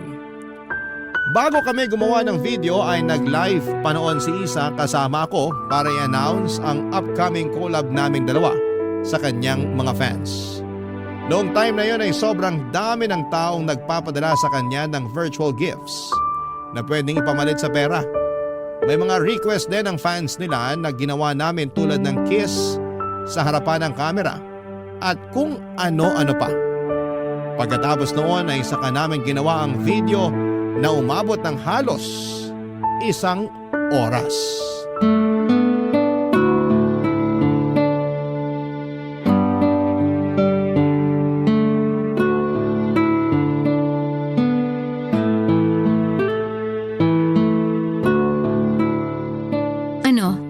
Kumusta naman yung first collab experience mo? Okay naman. Nung una medyo kinakabahan ako kasi first time ko lang makipagtalik sa harap ng kamera. Pero kalaunan nakalimutan ko na rin na may kamerang nakatutok sa atin. Nagulat nga ako na nakatagal ka rin eh. Mahaba rin yung nagawa nating video ah. Ang hirap kayang magpigil. Pero sabi mo nga kailangan umabot ng at least 30 minutes para masulit ng mga tao yung bayad nila.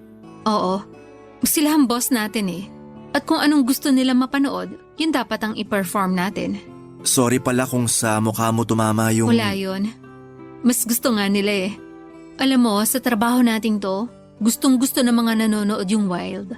Hindi kasi nila nagagawa yun sa totoong buhay. Kaya tayong gumagawa nun para sa kanila. So paano pala yun? Isasend mo na lang sa akin yung video para ma-post ko sa channel ko? Oo. Mag-i-edit muna ako, medyo matagal yun. Magpapadala din pala ako sa iyo ng mga clip na pang teaser para abangan nila yung video natin. O sige, abangan ko na lang yung ipapadala mong video. Isa, may tanong ako. Ano? Matagal ka na bang nag-a-alter? Halos 2 taon na rin. 2 taon na? So kung 24 ka na ngayon, 22 ka pa lang nagbe-video ka na? Oo. Pero paano ka naman napasok sa gantong klase ng trabaho? Dati akong waitress sa isang strip club. May mga customer ako noon na gusto ko makitang sumayaw din. Kailangan ko ng pera noon eh, kaya sinubukan ko. Tapos yun, nagtuloy-tuloy na. Kaso, nagsara yung club na yun matapos ma-raid. Nawalan ako ng trabaho pero tinuloy ko yung pagbebenta ng laman. Tapos, na-discover ko yung pag-alter. Pinasok ko rin yun. Ganun pala. Eh ikaw, paano ka naman naging alter? Maraming utang na iniwan yung tatay ko. Kailangan ko yung bayaran para matigil na sila sa pangaharas sa nanay ko. May isang kaibigan na nagsuggest sa akin na magbenta ng video online kaya yun, pinatus ko rin. Halos pareho din pala tayo ng kwento. Wala namang ibang gagawa ng ganitong trabaho kung hindi dahil walang mapagkukunan ng pera eh. Hindi ah, may ilan na ako nakilala na gumagawa ng video kasi trip lang nila. Talaga? Oo, may naging boyfriend ako noon na gumagawa rin ng video. Kaso naghiwalay din kami. Bakit naman? Wala, nagkasawaan. Eh ngayon ba? May boyfriend ka ba ngayon? Wala, single ako. Pwede bang mag-apply? Kakakilala lang natin sa isa't isa, maniligaw ka na agad. Ang bilis mo rin ah. Na-inlove ako sa'yo agad eh. Hindi ko alam, basta nung unang kita pa lang natin, hindi ka na nawala sa isip ko. Talaga? Seryoso ka? Gusto mo talaga ako maging girlfriend? Bakit naman hindi? Sigurado ka ba dyan? Gusto mo maging girlfriend ang isang tulad ko? Wala namang masama ah. Marami ako nakakasamang lalaki halos gabi-gabi. Okay lang sa'yo yun? Naiintindihan ko naman na trabaho lang yung ginagawa mo eh. Pareho tayo ng ginagawa kaya maiintindihan kita. Iba ka rin ha? Yung ibang lalaki, kapag nalaman nila kung anong trabaho ko, umaayaw agad sila. Yung iba naman, gusto lang ako ma-experience, kaya kunwari, nandiligaw sila. Iba ako sa kanila kasi nauna na kitang natikman. Okay, sige. Anong sige? Ligawan mo ko. Kapag nagustuhan kita, sasagutin kita. Talaga? Wala namang mawawala eh. At yun na nga po ang ginawa ko, Papa Dudut. Niligawan ko si Isa habang ginagawa yon ay nagpatuloy ang collaboration naming dalawa. Ilang videos pa ang ginawa namin dahil pumatok ang unang video na in-upload namin sa kanya-kanya naming channel. Hindi nga nagtagal ay sinagot din ako ni Isa at nakilala kaming dalawa bilang magkasintahang alter. Sobrang successful ng partnership namin noon sa puntong tumatanggap na kami noon ng live audience. 2 buhay ang meron kami noon. Ang buhay na normal na tao at ang buhay ng isang alter. Ipinakilala ko si Isa sa pamilya ko at hindi naman siya nakilala ng mga kapatid at nanay ko bilang babaeng nagbebenta ng videos online. Noong nagtagal, ay lumipat ako sa apartment ni Isa at nagsama kaming dalawa. Unti-unti ay mas yumabong pa ang buhay naming dalawa. Nabayaran ko na rin ang mga utang ni tatay dahil sa trabaho namin yon. Ang sabi ko sa sarili ko noon, kapag bayad na ang utang ni tatay ay titigil na ako. Pero nasanay na ako sa buhay ko bilang isang alter, kaya naisipan kong ituloy-tuloy na lamang ito. Maaring hindi gusto ng ibang tao ang trabaho namin ni Isa pero hindi namin ito maiiwan-iwan dahil ito na lamang ang nagbibigay sa amin ng magandang buhay. Pero kapalit ng malaking pera na natatanggap namin, Papa Dudut, sa ginagawa namin ay hindi ko po inaasahan. Na yun din pala ang sisira sa pinagsamahan namin ni Isa. Barangay Love Stories. Barangay Love Stories. Papa Dudut, alam kong nangako ako kay Isa na tatanggapin ko ng buo ang trabaho niya. Pero hindi ko alam na hindi ko rin pala ito mapaninindigan. Sobra kasing lumalim na ang nararamdaman kong pagmamahal para sa kanya sa puntong nagsimula na akong magselos sa mga lalaking nakakasama niya. Kung ako ay hanggang video lang ang ginagawa ko, si Isa ay malawak ang trabaho niya. Maliban sa paggawa ng mga video ay nag-i-escort din siya. Sumasama siya sa mga lalaking binabayaran siya para sa isang gabing pang-aliw. Nung una ay natanggap ko naman ang trabahong yun ni Isa. Alam ko na gano'n na talaga ang ginagawa niya bago ko pa siya ligawan. Pero dumating ang relasyon namin sa puntong nawawala na siya ng oras para sa akin. Lagi siya noong nasa labas. Gabi-gabi siyang umaalis para makipagkita sa mga kliyente niya. Lagi siyang tutok sa cellphone niya para maghanap ng collab at tumanggap ng mga indecent proposal sa kanya, Papa Dudut. Para bang pakiramdam ko noon ay nawawala na ang init ng relasyon namin. Malimit na lang din kasi kami noong gumagawa ng video na magkasama. Nawala na ang intimacy sa pagitan naming dalawa at lumalim ang pagsasama namin. Ang dating malalim na pagsasama ay unti-unting lumalamlam. Sinubukan kong ayusin ang relasyon namin at kinausap ko si Isa at inihayag ko sa kanya ang mga nararamdaman ko. Pati na rin ang pagkukulang niya bilang girlfriend ko.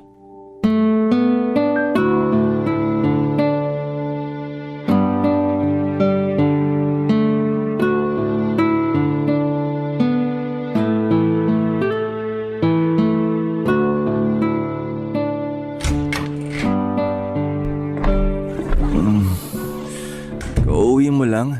Oo. Nagising ba kita? Sorry. Anong oras na ba? Alas 6 na. Usog ka nga. Iidlip lang ako saglit bago ako umalis. Aalis ka ulit? Saan ka pupunta? Oo, aalis ako mamayang alas 9. May client ako sa Tagaytay. Pabiyahe ako na maaga kasi sasabay ako sa kakilala ko. Usog ka na, dali. Oh, dito ka. Tagaytay? Ang layo naman nun. Oo, sa Tagaytay. Medyo malaki to kaya hindi ko siya mahindian. Tsaka matagal ko ng fan yung client na to eh. Sunod-sunod yung racket mo ah. Magpahinga ka naman. Hindi na kita nakakasama rito sa bahay. Bukas wala akong trabaho. Masusolo mo ko, huwag kang mag-alala. Ay, nasanay na lang talaga ako. So bakit ka naman inabot ng alas 6 ngayon? Nag-request yung client ko eh. Sabahan ko raw siya mag-breakfast sa hotel nila bago ako umuwi. Sinamahan mo naman. Malamang, may ekstrang bayad yun eh. Sayang naman, tsaka libre na yung pagkain kaya pumayag na ako. Mabuti pa yung ibang tao na nakakasama mo sa pagkain. Samantalang ako na boyfriend mo, hindi mo man lang ako magawang saluhan. Sorry na, busy lang talaga. Ayaw mo bang tumigil na lang sa trabahong to? Okay naman na tayo eh. Maayos na buhay natin. May konting ipon na rin naman ako. Maghanap na lang tayo ng normal na trabaho. Akala ko ba naiintindihan mo tong trabaho kong to? Oo, naiintindihan ko naman. Pero ito na ba talaga yung gusto mong buhay? Ayaw mo bang bumuo ng panibago kasama ko? Ayaw mo bang lumagay na lang sa tahimik? Yun ba ang gusto mong mangyari kaya hindi ka na gumagawa ng video? Oo sana. Sige, gagawin ko yung gusto mo. Talaga? Oo. Kung gusto mong tumigil na ako sa ginagawa ko, gagawin ko. Hindi nga. Oo nga. Mahal kita eh. Kaya kung gusto mong tigilan ko na to, gagawin ko para sa'yo. Paano yung mga client mo? Tatapusin ko lang yung mga nakabook sa akin tapos magpapaalam na ako sa kanila. Salamat at naiintindihan mo ako. May gusto ka pa bang ibang sabihin na bumabagabag sa isip mo? Wala na. Okay. So kung titigil na tayo dito, ano magiging trabaho natin? Nakapagtapos ka naman, di ba? Sigurado ako mabilis ka lang makakuha ng trabaho. Ang totoo niya, naghahanap na nga ako ng trabaho ko eh. Talaga? Saan naman? Parang gusto ko maging virtual assistant. Sikat yun ngayon eh. Nag-try ako mag-apply last week. Kaya mo ba yun? Lahat naman natututunan eh. Mukhang maganda nga yun na trabaho. Balita ko malaki din ang kita dyan eh. Kaya nga ako nagkaroon ng interest dun eh. Sana pala rin. Sana nga. Basta, nandito lang ako para suportahan ka. Ikaw rin. Susuportahan din kita sa kung ano man ang gusto mong gawin. Okay, pag-iisipan ko muna kung saan trabaho ako lilipat. Pero sa ngayon inaantok na talaga ako. Matutulog muna ako ah. Sige, matutulog din ulit ako para may katabi ka. At katulad nga na napag-usapan namin ni Isa ay tinapos na lamang niya ang ibang booking niya at saka hindi na siya tumanggap ng bago. Nagpaalam kami sa mga fans namin at doon din ay tuluyan na naming tinalikuran ang buhay namin bilang alter. Dahil nahirapan ako maghanap ng trabaho ay naisipan namin ni Isa na magpatayo ng isang negosyo. Gamit ang ipon namin ay bumuo kami ng isang coffee shop na siyang naging source of income namin. Sa unang pagkakataon ay nakapamuhay kami ni Isa na parang normal na tao. Nakapag-focus kami sa isa't isa at nagpatibay sa relasyon namin yun. Dream come true para sa akin na makasama ko ang taong minamahal ko. Natutuwa ako na sabay naming binuo at binago ang buhay namin, Papa Dudut. Tumagal ang tahimik naming buhay ni Isa ng 1 taon. Maayos naman ang naging takbo ng relasyon namin. Naging maganda rin ang outcome ng negosyo. Walang naging problema sa pagsasama naming dalawa. Hanggang sa isang araw ay nahuli ko na labang si Isa na may tinatago palang sekreto mula sa akin. Papa Dudut, hindi pala siya tumigil sa pagiging escort niya. Nabasa ko ang lahat ng mga convo niya sa kanyang kliyente nung hindi na niya na-log out ang account niya sa laptop na gamit namin. Lumubog ang puso ko noong nalaman kong patuloy pa rin palang nakikipagkita si Isa sa ibang lalaki. Nang gabing yon ay isang matinding away ang namagitan sa aming dalawa, Papa Dudut.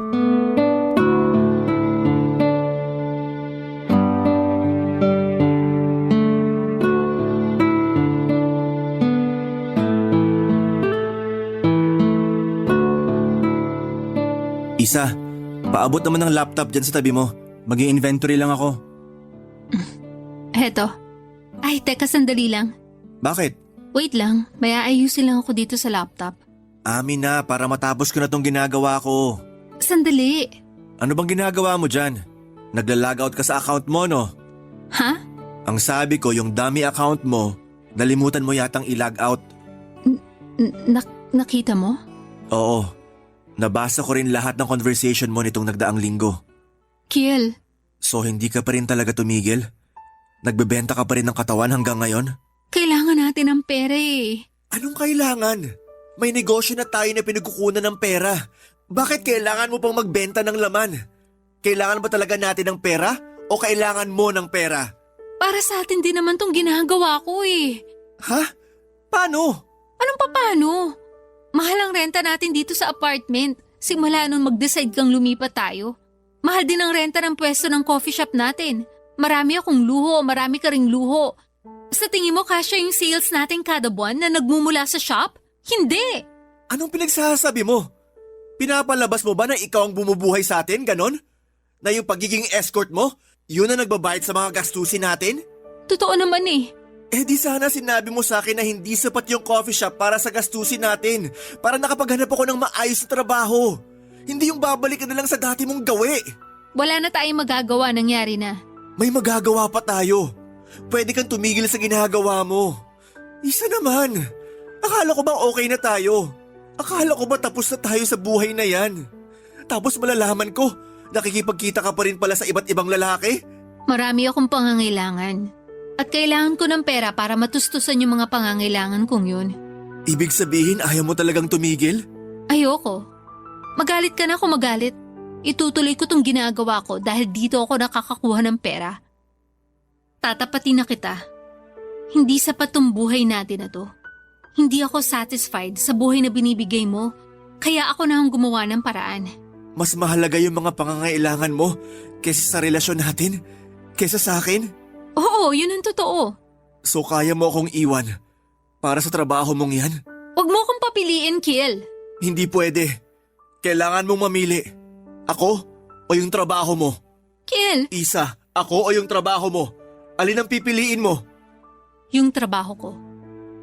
Ito ang gusto ko. Wow! Ganon-ganon na lang? Kaya mo akong iwan para sa pansariling interes mo? Pinapili mo ko eh. Kaya pinili ko yung mas gusto ko. Kiel, totoong buhay to.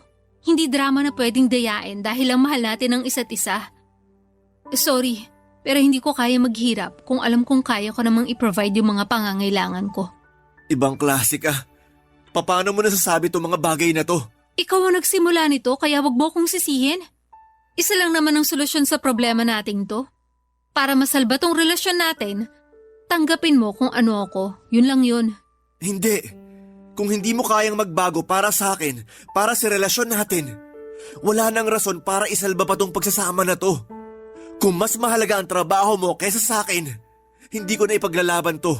Bibitawan mo ko? Sige. Sana maging masaya ka sa ginagawa mo. Kiel, sandali! Huwag kang umalis, Kiel! Papa Dudut, siguro nga'y hindi kami para sa isa't isa ni Isa. Hindi kami nakatadhanang dalawa na magsama. Magkaiba kami ng gusto, magkaiba kami ng hangarin sa buhay. Mas mahal niya ang trabaho niya, mas mahal ko siya. Yon ang pinagkaiba naming dalawa. Pero hindi ko rin hahayaang saktan ko ang sarili ko. Hindi ko kayang gabi-gabing nag-iisip kung sino ang lalaking kasama ng girlfriend ko. Kung hindi niya kayang bitawan ang trabaho niya, ako na lamang ang bumitaw sa kanya. Ilang linggong lumipas ay desidido pa rin talaga si Isa na ipagpatuloy ang dati niyang buhay. Kaya naman ako na mismo ang nakipaghiwalay sa kanya. Bumalik ako sa pamilya ko. Iniwan ko sa kanyang apartment namin at binayaran ko na lamang siya para masolo ko ang coffee shop na pinatayo namin. Simula noon ay hindi na muli kaming nag-usap pa. Alam kong malaki ang naitulong sa akin ng pagiging alter ko. Nabago nito ang buhay ko pero ng mga panahong yon ay gusto kong manggaling naman ngayon ang perang nakukuha ko sa bagay na hindi ko ikinakahiya. Nagpursigi ako at ipinagpatuloy ko ang nasimulan kong negosyo. Nag-ipon ako ng pera at binuo kong muli ang sarili ko. Sa ngayon, Papa Dudut, ay masaya na ako sa buhay ko kasama ang sarili kong pamilya. May isa na po akong anak sa ngayon. Ang huling balita ko kay Isa ay isa na raw siyang kabit ng matandang politiko.